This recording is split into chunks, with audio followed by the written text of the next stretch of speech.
Hello student, आप सभी का एक बार फिर से SC ऑनलाइन क्लासेस में स्वागत है। आज से हम लोग स्टार्ट करेंगे क्लास 9 की केमिस्ट्री जो पढ़ेंगे, जिसमें से पहला लेसन हम लोग को पढ़ना है हमारे आसपास के पदार्थ के बारे में। जो हमारा पहला लेसन है वो लेसन हमारा है हमारे आसपास के पदार्थ। तो आज हम लोग को जो चर्चा करेंगे हमारे आसपास के पदार्थ के बारे में, सबसे पहले हमें चर्चा करेंगे कि पदार्थ होता क्या है, कि पदार्थ क्या होता है। तो पदार्थ के बारे में जो हम चर्चा करेंगे तो हम जानते हैं कि पदार्थ वह होगा या वह वस्तु होगी कि जिसमें क्या होगा, भार हो, क्या होगा, भार होगा और स्थान घेरती है, स्थान घेरती है। ठीक है, जिसमें भार हो या हम कह सकते हैं कि वह वस्तु, वह वस्तु जिसमें भार होगा और स्थान घेरेगी वो हमारा क्या कहलाएगा, पदार्थ कहलाएगा। ठीक है, तो जो बात करेंगे पदार्थ की हो गई। पदार्थ का निर्माण हमारा क्या होता है, छोटे छोटे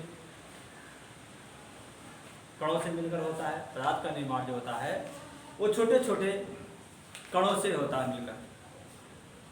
बात की गई कि कण क्या होता है, तो जो कण की बात की गई, या कण जैसे मान लीजिए, और जो हमारे कण होंगे उन कणों के बीच में कुछ रिक्तिकाएं होती हैं या खाली स्थान होता है। जैसे ये छोटे छोटे मान लीजिए कण हो गए, ये कणों से मिलाकर हमारे कोई मान लीजिए एक क्या मिला है, पदार्थ बना है। अब इन सभी कणों के बीच कुछ ना कुछ खाली स्थान होता है। इसी खाली स्थान की वजह से क्या होता है, उसके आकृति और आकार में हम लोग आखिरी में क्या करते हैं, शेप में परिवर्तन कर सकते हैं। उदाहरण जैसे ले लिया जाए, नमक को ले लिया जाए, क्या ले लिया जाए, नमक को। नमक एक हमारे छोटे छोटे टुकड़ों से मिलकर क्या होता है, इसका निर्माण हुआ, मान लीजिए नमक का पदार्थ बना है। जब हम नमक को पानी में डालते हैं, पानी में या कह सकते हैं जल में घोलते हैं, नमक को जल में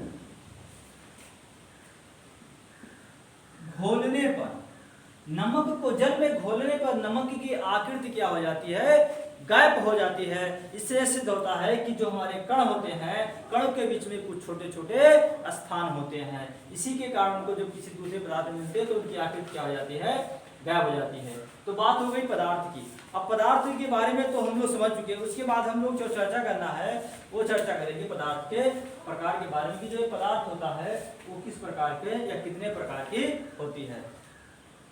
तो टाइप ऑफ हम लोग पढ़ेंगे मैटर या पदार्थ के प्रकार की, पदार्थ के प्रकार कितने प्रकार के होते हैं। तो बात करें हम लोग पदार्थ के प्रकार की, पदार्थ के प्रकार की। ठीक है, तो पदार्थ के प्रकार टोटल हम जानते हैं, ये मान लीजिए हमारा मैटर या पदार्थ होगा। सबसे एक हमारा होगा ठोस, या पदार्थ की अवस्था की बात की जाए, पदार्थ हमारे टोटल 3 अवस्थाओं में प्राप्त होगा, ठोस, द्रव और गैस। ठीक है, ठोस, द्रव और गैस। अब ये पदार्थ की टोटल 3 अवस्थाएं हो गई, ठोस अवस्था, द्रव अवस्था और गैस अवस्था। यह प्रकार हो गया, या इसकी बात कर ली जाए, अवस्था की बात कर ली जाए। जो पदार्थ ठोस अवस्था में होगा, द्रव अवस्था में होगा और गैस अवस्था। अब इसकी बात की जाएगी, जो हमारा ठोस पदार्थ होता है उसका आयतन और आकार क्या होता है, निश्चित होता है। आयतन और आकार निश्चित होता है।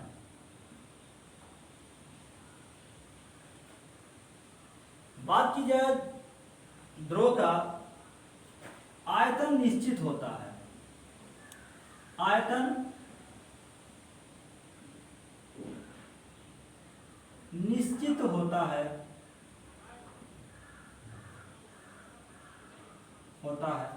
और आकार अनिश्चित होता है, और आकार अनिश्चित होता है।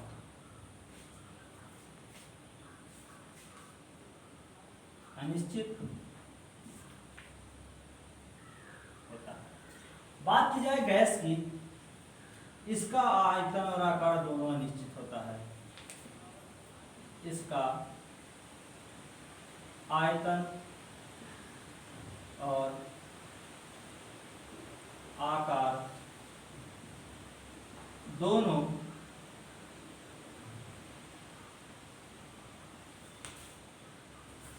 अनिश्चित होता है। ठीक है, अब बात की गई जो हम ठोस क्या होता है, बात करेंगे ठोस अवस्था पदार्थ की हुआ, क्या ठोस की अवस्था क्या होती है, तो हम कह सकते हैं कि पदार्थ की हुआ अवस्था जिसका आयतन और या ठोस पदार्थ क्या है, तो ठोस पदार्थ वे पदार्थ होते हैं जिनका आयतन और आकार क्या होता है, निश्चित होता है। बात की जाए द्रव अवस्था की, तो द्रव या पूछे कि द्रव पदार्थ कौन से पदार्थ होते हैं, तो कह सकते हैं जिसका आयतन निश्चित होता है, आकार क्या होता है, निश्चित होगा, हमारा क्या कहलाएगा, द्रव कहलाएगा। बात की जाए गैस की, तो गैस की जब बात करेंगे तो गैस का ना आयतन निश्चित होता है और ना ही आकार निश्चित होता है। अब ये डिफिनेशन तो हम लोग क्लियर कर लिए कि ये लिख दिए कि डिफिनेशन ना बात कर लिया गया डिफिनेशन की। उसके बाद हम क्या सोचेंगे कि क्या कारण है कि जो हमारा ठोस है उसका आयतन और आकार क्या होता है, निश्चित। दोनों ठोस का क्या कारण है कि दोनों आयतन और आकार क्या होता है, निश्चित होता है।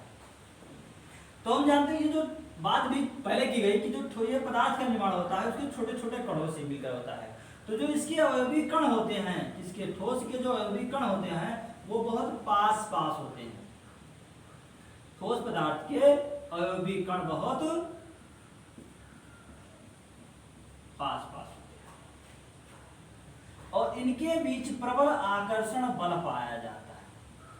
इनके जो कण हैं इन सभी अवयवी कणों के बीच में प्रबल आकर्षण बल पाया जाता है। इसी के कारण ये गति करने में क्या होते हैं, असमर्थ होते हैं। जो इनके अवयवी कण हैं वो गति करने में असमर्थ होते हैं, अर्थात ये कंपन कर सकते हैं, अपने कुछ मूल बिंदु के इधर उधर कंपन कर सकते हैं।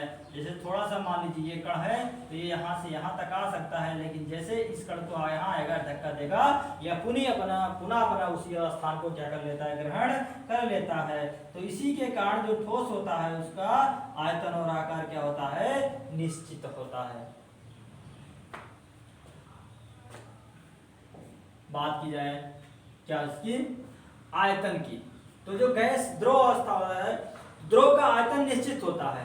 तो आयतन मतलब होता है मात्रा। जैसे कोई 1 लीटर की बात ले लीजिए कि हमारा कोई 1 लीटर का पीपा है या 1 लीटर का कोई हमारा बाटल है, तो जब 1 लीटर का बाटल होगा तो उसमें 1 लीटर ही पानी आएगा। इसलिए जैसे मान लिया जाएगा 1 लीटर पानी के लिए भरा जा सकता है 1 लीटर बाटल में। 1 लीटर बाटल में 1 लीटर ही पानी भरा जा सकता है, उससे ज्यादा पानी को हम नहीं रख सकते हैं। लेकिन जैसे 1 लीटर पानी को हम बाहर छोड़ दें, जमीन पर कहीं रख देंगे या पलट देंगे, तो जितनी उसकी गति करने की क्षमता होगी, अर्थात वो उतनी दूरी क्या होता है, मंद गति से मतलब उस आकार को क्या कर देता है कि वो जमीन पर उतनी भाग को क्या कर लेता है, धारण कर लेता है। इसी तरह से गति कर इसीलिए जो द्रव होता है उसका आयतन तो निश्चित होता है, लेकिन ये आकार निश्चित नहीं होता है, क्योंकि जो द्रव को जिस पात्र में रखेंगे उसका आयतन क्या कर लेता है, वो धारण कर लेता है। उसके बाद करें बात गैस अवस्था की, क्योंकि गैस का आयतन और आकार दोनों क्या होता है, अनिश्चित होता है। क्योंकि जो इनके कण होते हैं गैस के, ये बहुत दूर दूर होते हैं, क्योंकि ये पूर्ण रूप से स्वतंत्र होते हैं और इनके बीच कोई आकर्षण बल नहीं पाया जाता है। बात किया जाए द्रव की, तो द्रव के बीच में प्रबल जो इसमें संसंजन बल पाया जाता है या इसके बीच एक दुर्बल बल कार्य करता है, जिसको हम लोग क्या कहते हैं, लंदन बल कार्य करता है, जिसको आसानी से क्या होता है हम लोग तोड़ सकते हैं। इसीलिए जो द्रव होता है वो क्या करता है, गति करना है और गति करने में क्या होता है, सक्षम होता है। उसके बाद हम द्रव्य की बात हो गई, उसके बाद हम बात करेंगे इसमें जो अगला टॉपिक है वो टॉपिक हम लोग पढ़ेंगे भार के बारे में, या भार, द्रव्यमान, आयतन और बल के बारे में। तो अब हम लोग पढ़ेंगे, इसमें से पढ़ना है हम लोग को कि द्रव्यमान, मास, कि द्रव्यमान क्या होता है। तो हम लोग बात करेंगे कि द्रव्यमान क्या होता है कि जो हम गए कि किसी वस्तु में उपस्थित निश्चित मूलों की संख्या या मूलों की जितने निश्चित मोल होंगे उतना ही जितना उसके मोल होंगे उतना ही उसका क्या होगा द्रव्यमान होगा।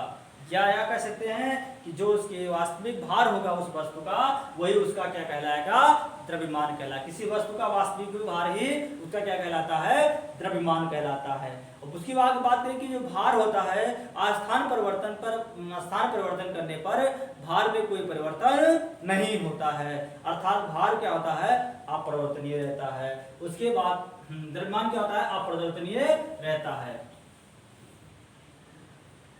उसके बाद बात करेंगे हम किसकी भार की कि भार क्या होता है। भार की बात करें तो भार हम जानते हैं कि जब जितनी कुछ होती है पृथ्वी पर होती है, हम जानते हैं कि पृथ्वी पर सारी वस्तु नीचे की तरफ एक आकर्षण बल के कारण ही या गुरुत्व बल के कारण ही नीचे की तरफ आती है या गिरती है। तो जो पृथ्वी जिस बल से या जितने बल से किसी वस्तु को अपने तरफ क्या करती है खींचती है वही बल उसका क्या कहलाता है भार कहलाता है। जो बल होगा वही बल क्या उसका कहलाएगा भार कहलाएगा। और भार को हम स्मॉल w या कैपिटल W से क्या करते हैं प्रदर्शित करते हैं। उसके बाद क्या कहें आयतन की बात करेंगे।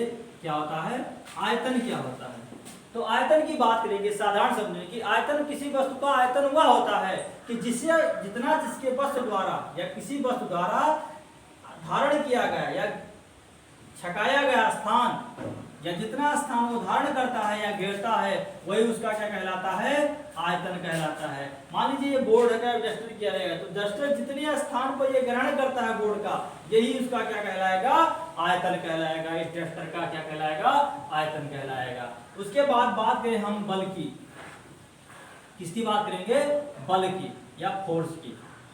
ठीक है तो बल क्या होता है या बल नहीं ऊर्जा की बात करेंगे। किसकी बात करेंगे ऊर्जा, इसको ई से प्रदर्शित करने हैं। तो हम लोग जानते हैं कि कार्य करने की जो क्षमता होती है वह ऊर्जा कहलाती है। किसी वस्तु द्वारा कार्य करने की क्षमता को क्या कहते हैं ऊर्जा कहते हैं। या वस्तु या कोई मशीनरी सामान है जैसे मोटरसाइकिल है या गाड़ी है। हम जानते हैं कि जब एक गाड़ी में 1 लीटर पेट्रोल में चलेगी कि हमारी गाड़ी 40 किलोमीटर प्रति घंटा के एवरेज देती है, अर्थात 1 लीटर पेट्रोल में हमारी गाड़ी कितनी दूरी तय कर सकती है 40 किलोमीटर, अर्थात 1 लीटर में 40 किलो कैलोरी या 40 किलोमीटर दूरी तय करने की ऊर्जा होती है। तो जितना जिसकी कार्य करने की क्षमता होगी वही उसकी क्या कहलाएगी ऊर्जा कहलाएगी। द्रव्यमान और ऊर्जा में भी संबंध होता है। अभी संविधान पढ़े थे कि E बराबर mc स्क्वायर। ये भी किसका है आइंस्टीन का सिद्धांत है जिसमें E है क्या है ऊर्जा है, यह हमारा द्रव्यमान है और C हमारा क्या है प्रकाश का वेग है। और दूसरा संबंध एक हम लोग पढ़ेंगे संबंध भार और द्रव्यमान में, भार और द्रव्यमान में संबंध। तो भार को हम W से प्रदर्शित करते हैं और जो द्रव्यमान होगा ये क्या होगा mg, g जहां हमारा पर क्या होगा गुरुत्व बल होगा।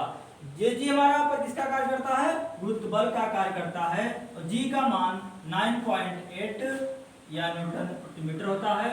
न्यूटन प्रति मीटर स्क्वायर या 10 न्यूटन प्रति मीटर स्क्वायर होता है। धन्यवाद। अगले टॉपिक में हम और इसके डिटेल में और सारे टॉपिक को या क्या कह सकते हैं कि जो पदार्थ होगा पदार्थ के भौतिक गुणों के बारे में पढ़ेंगे। धन्यवाद।